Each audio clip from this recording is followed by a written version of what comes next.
tiene trabajo. O sea, que le ha perdido el trabajo, son trabajadores independientes que pueden tener, digamos, sus ladrillos que a través del tiempo han levantado, de uno, dos o tres, pero que en el fondo tienen familia, tienen niños, pero no tienen qué comer. Sobre eso también ha hablado hoy el presidente Vizcarra y lo que ha señalado es que solamente el 25% de los hogares están en planilla, o sea, siguen recibiendo algún tipo de ingreso.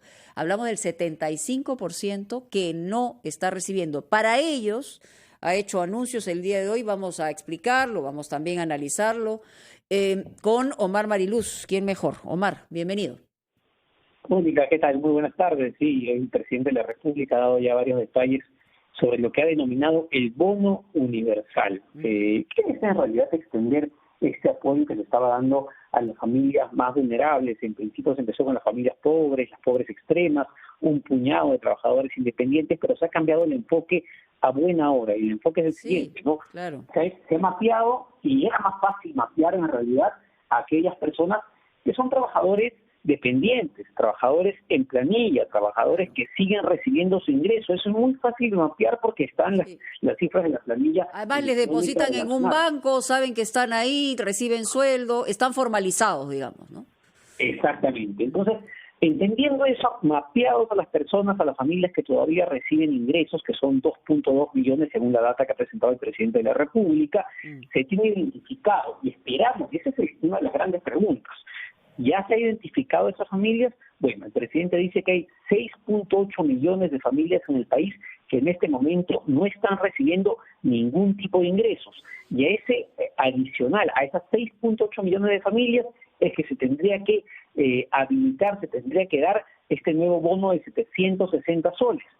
Varias preguntas al respecto, porque lamentablemente, y esto hay que decirlo, y RP preguntó al respecto, la modalidad en la que se hacen las conferencias no permiten las repreguntas, no permiten mayor claridad sobre varios temas, y este bono de 760 es uno de las necesita precisiones, y ahí pues habría que pedirle a la ministra de Economía, a los ministros correspondientes que nos hagan precisiones, porque el problema es la operatividad para poder llegar a esa cantidad de gente, Omar.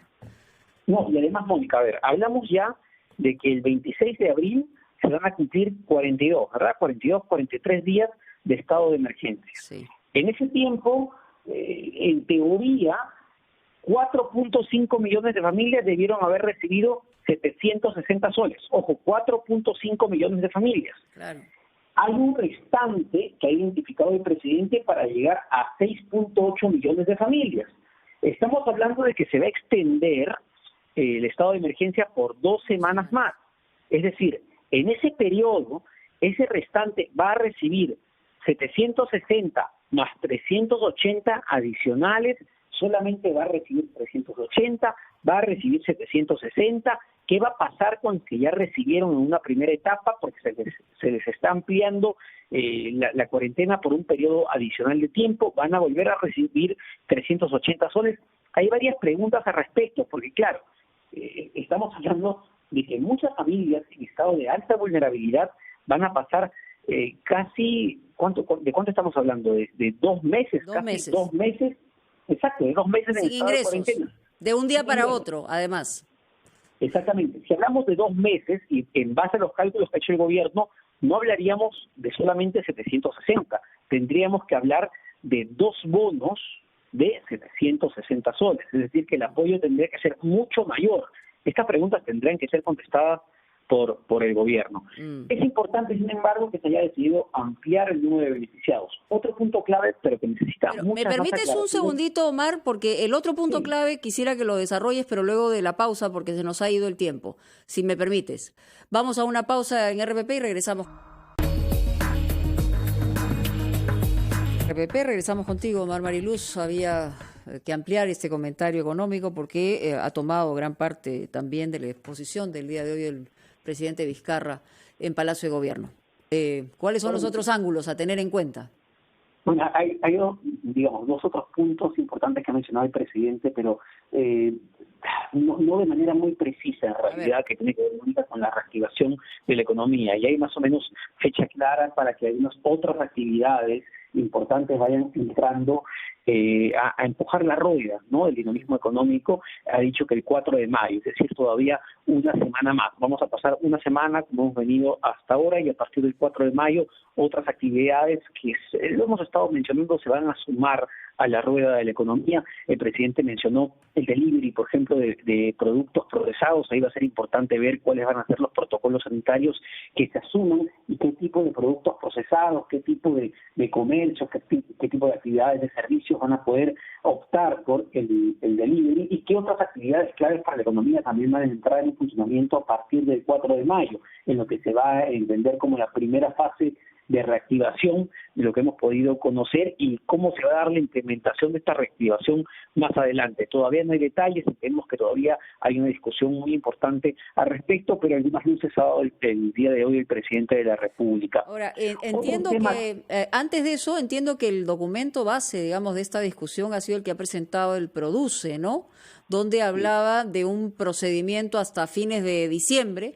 paulatinamente en la incorporación por sectores, ¿no? Hablaba de actividades proveedoras de actividades esenciales, producción de maquinaria, servicios asociados, ¿no? Etcétera, etcétera, reciclados, desperdicios, actividades priorizadas en el sector minero, en la pesca industrial, etcétera, etcétera, ¿no?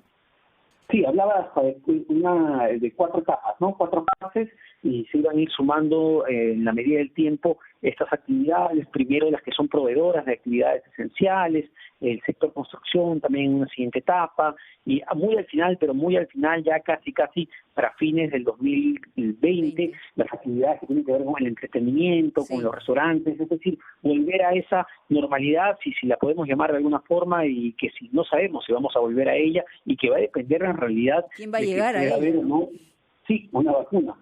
Otro punto importante que ha generado mucho debate en las redes sociales y debate en los últimos días tiene que ver con esta propuesta que se hizo de un impuesto a la riqueza, establecer un impuesto a los más ricos, entiendo, al Los sectores de izquierda están muy entusiasmados con eso, ¿no? Bueno, yo escuché al presidente, escuché a la ministra de Economía, desde mi punto de vista han sido bastante crípticos al respecto, es decir, no han dado un anuncio muy directo, han dicho que van a pedir facultades al respecto al Congreso de la República para tomar medidas al respecto, una especie de impuesto solidario. No estoy diciendo que estoy en contra o a favor. No, sino que no está clara la cosa todavía, o sea, todavía no se puede hablar de un impuesto para los ricos, digamos. Exactamente, porque en temas tributarios hay que ser muy cuidadosos al momento de que hablamos de cambios en este sistema y ver a quiénes estamos afectando efectivamente. Entonces, sí me gustaría conocer más a detalle qué es lo que se está pensando en el Ministerio de Economía, y sobre todo, hay proyecciones de recaudación al respecto en qué se va a usar ese dinero y cómo se va a usar ese dinero. Simplemente un dato que hoy día recogía el diario Gestión, Mónica. El presupuesto que se envió, por ejemplo, a los gobiernos regionales, a los gobiernos subnacionales, se ejecutó para el COVID-19, se ha ejecutado apenas la cuarta parte. Estamos viendo que hay un problema gravísimo y estructural de capacidad de gestión de recursos. Muy Ese bien. es un problema central. Perfecto. Además, recordar que somos solamente el 15% los que mantenemos tributariamente el país. Hay que tenerlo en cuenta, y este sería un buen momento para ver de qué manera se puede formalizar un poco mejor eso y redistribuirlo en términos mucho más justos, ¿no? Gracias, Omar, por estar con nosotros. 2:55.